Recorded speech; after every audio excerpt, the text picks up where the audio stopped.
Il y a quelques années, environ 300 ans, un tzaddik Yesod Olam se trouvait là, le Baal Shem Tov. Beaucoup de tzaddikim ont suivi sa trace. Rabbi Nachman Breslev, le Rav Noam Elimelech, le Magid Mimezrich, le Baal Atania. Tous ces tzaddikim ont suivi sa trace au Baal Shem Tov. Un jour qu'il était dans son bureau, il recevait le Kahal pour recevoir des brachot. Et un jour rentre Sami, un milliardaire, un riche. Et il dit que Vodarav, j'ai un rêve que j'aimerais réaliser,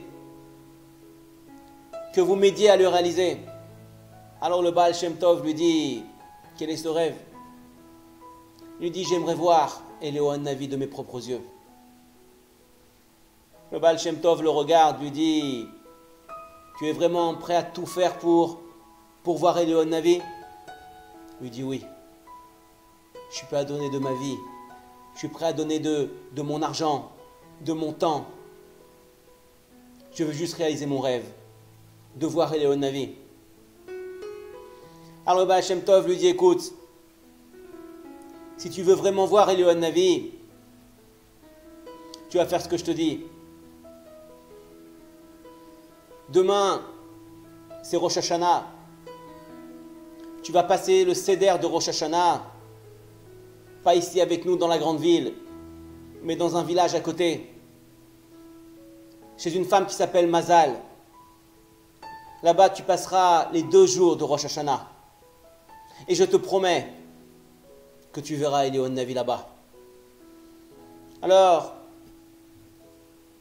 Sami lui dit, vous êtes sûr, Rav, que je vais le voir là-bas? Il lui dit, oui, tu le verras. Mais tu vas dire à ta femme qu'elle prépare 10 marmites de nourriture, toutes pleines. Et toi, tu vas prendre un sac de friandises, avec des bonbons, avec des gâteaux. Et tu vas passer les 2 jours de Rosh Hashanah là-bas. Et tu vas voir Eliyahu Navi, tu verras. Mais avant que tu partes, il lui dit le Baal Shem Tov, je vais te dire ce qu'il faudra que tu répondes à Mazal, qui va t'ouvrir la porte là-bas. La femme qui est dans cette maison. Tu répondras bidjouk à ce que je vais te dire, aux questions qu'elle va te poser. Alors, Sami rentre chez lui, tout content. Il dit, Tzipi, on va voir Eliyahu Navi. On va passer Rosh Hashanah dans un village. Le Baal Shem Tov m'a promis que j'allais voir Eliyahu Navi là-bas. Prépare 10 marmites de ton meilleur manger, de tes meilleurs plats. Et on va partir là-bas. Et c'est ce qu'elle fait, Tzipi, elle prépare sa meilleure nourriture qu'elle a. Ils chargent le chariot et ils partent. La veille de Rosh Hashanah, dans ce petit village. Ils ne savaient pas où c'était, ils arrivent dans le village. Ils demandent, est-ce que vous connaissez la maison de Mazal? Alors on lui indique, oui, elle est là-bas, à droite. Tu verras, une petite maison. Il arrive là-bas, qu'est-ce qu'il voit? Là-bas, il voit une caravane, une toute petite maison. Et il se dit, mais c'est pas possible, Tzipi, c'est pas possible que ce soit là. On a dû se tromper d'adresse. C'est pas là. Alors sa femme lui dit, frappe, regarde, demande, on va voir. Alors, au moment d'arriver, il vient pour frapper, il entend des enfants jouer à l'intérieur. Il dit, mais c'est impossible qu'autant d'enfants jouent dans cette maison. Alors c'est pas grave, il se lance et il frappe. Une femme ouvre la porte, toute maigre, avec le kissoul roche sur la tête. Et elle lui dit, que puis-je faire pour vous, monsieur? Sami savait ce que Mazal allait lui poser comme question, ce que cette dame-là allait lui poser comme question, puisque le Baal Shem Tov lui avait dit. Alors il répond, il lui dit, on est de passage, on a besoin d'un endroit pour passer la fête de Rosh Hashanah. Et on aimerait profiter de votre hospitalité, s'il vous plaît. Alors, Mazal lui dit, écoute, écoute, c'est pas possible. C'est assourd d'après la halakha qu'un homme rentre dans la maison comme ça, tu es seul. Je suis veuve, j'ai des enfants, des filles qui sont grandes ici, c'est interdit d'après la halakha. Je ne peux pas te recevoir, je suis désolé. Alors Sami lui dit tout de suite, il lui dit, non, non, vous inquiétez pas. Regardez, ma femme est avec moi. Tzipi, viens, Tzipi. Alors Mazal lui dit, il n'y a pas de problème, avec plaisir. Je vous accueille pour le Seder de Rosh Hashanah, mais il y a un problème. Il y a un problème, c'est que on n'a rien à manger. Je peux vous garder à dormir, mais on n'a rien à manger. Alors, Sami lui dit, c'est pas grave, on a tout prévu. On a emmené notre nourriture. Alors Sami et Tzipi commencent à décharger toutes les marmites qu'ils ont préparées et ils commencent à les mettre dans la cuisine. Jusqu'à qu'il n'y avait même plus de place dans la cuisine pour mettre les marmites tellement c'était petit dans la maison. Sami était tout content. Alors, on va voir Eliyahu Navi, je suis content. Il attend, l'entrée de la fête arrive. Les enfants de Mazal, de cette dame-là, se lèvent et ils disent on va au Beth Knesset, vous venez avec nous monsieur? Alors il part au Beth Knesset. Et il revient. Il n'a pas vu Eliyahu Navi. Il attend. Il passe le Seder de Rosh Hashanah le premier soir. Il commence à manger la date, la pomme dans le miel. Il fait tout le Seder. Pas d'Eliyahu Navi. Alors Mazal lui dit, écoutez, on va aller se coucher. C'est tard maintenant. Alors lui, il regarde la maison, il se dit, où c'est que je vais dormir? Il n'y a pas de place dans cette maison-là. Alors Mazal lui dit, écoutez, il y a une place, il y a un petit fauteuil ici si vous voulez. Vous pouvez vous allonger ici. Il lui dit, vous inquiétez pas dans tous les cas. Vous inquiétez pas, dans tous les cas, je vais pas dormir beaucoup. J'attends Eliyahu Navi.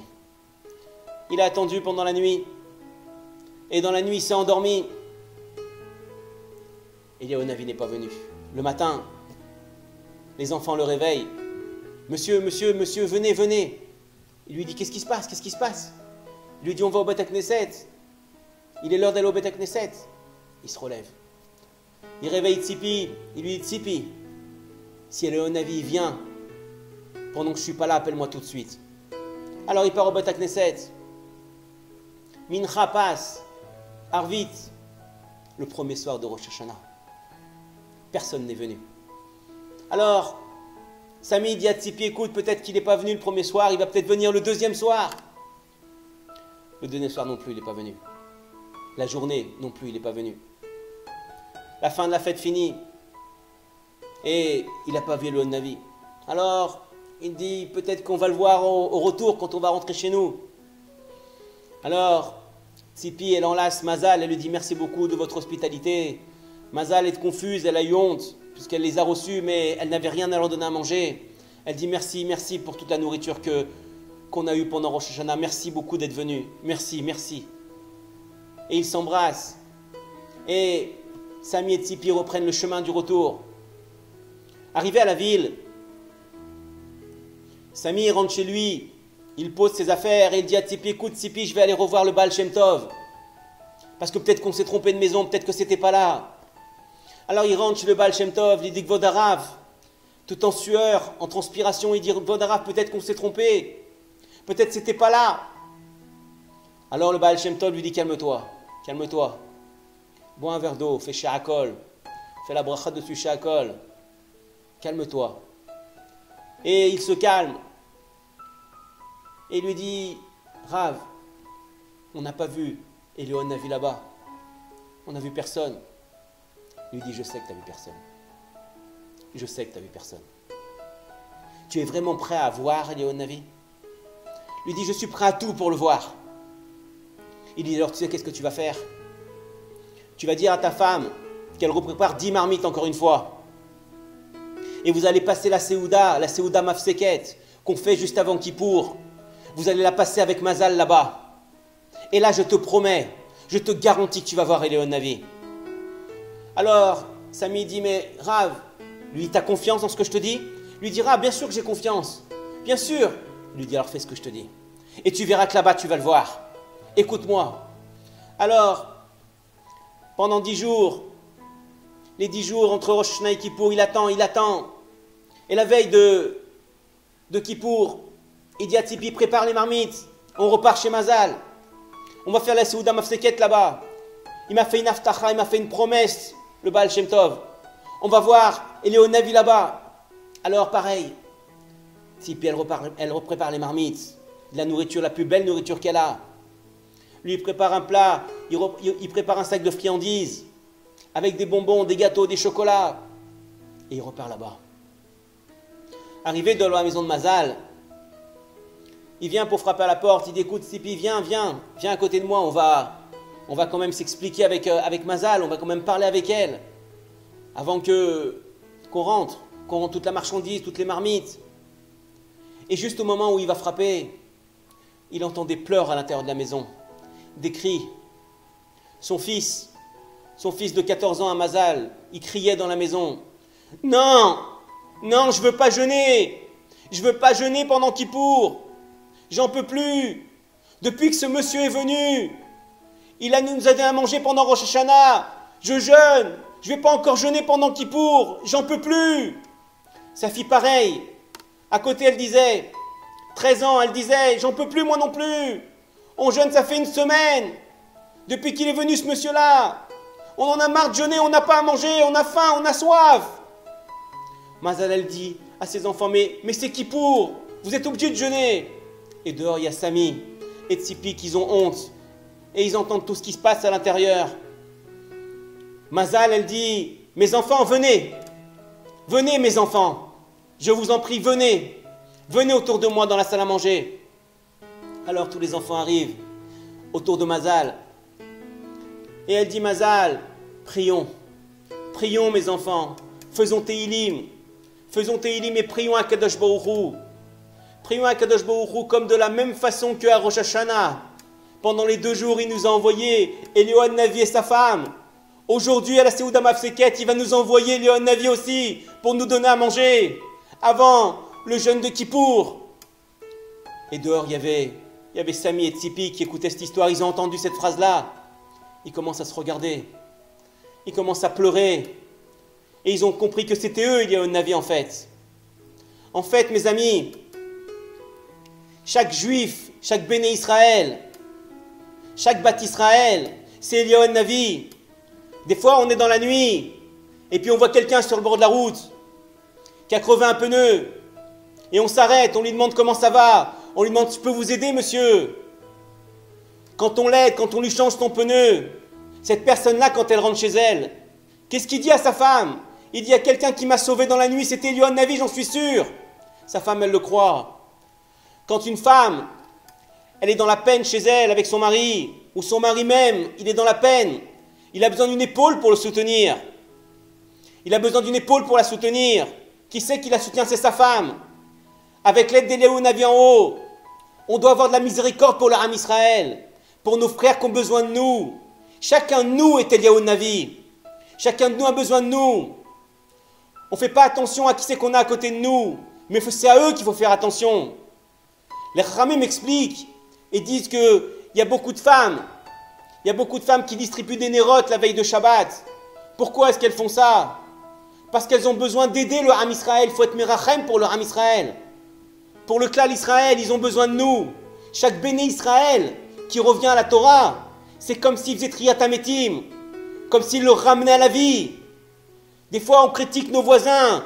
On se dit, c'est pas possible, il n'est pas religieux, il n'est pas Shomer Shabbat. Mais qu'est-ce qu'on fait pour l'aider? Qu'est-ce qu'on fait pour le ramener à la Torah? Chacun de nous, on doit prendre sur nous d'aider notre prochain. Chacun de nous, on est Eliyahu Navi pour l'aider, pour le soutenir. Des fois, un enfant, il a besoin de quelque chose, il a besoin de réconfort de ses parents. On est là pour lui dire, je t'aime mon fils, je t'aime ma fille, t'inquiète pas. Des fois, ils ont besoin de nous. On est considéré comme Eliyahu Navi. Chacun de nous est Eliyahu Navi. À nous de faire attention à notre prochain, à nous de faire attention à qui c'est qu'on a à côté de nous, à notre entourage, de les aider, de les soutenir, d'avoir de la miséricorde pour eux, de la rachmanout, de la compassion pour eux. À nous de faire attention à Am Israël.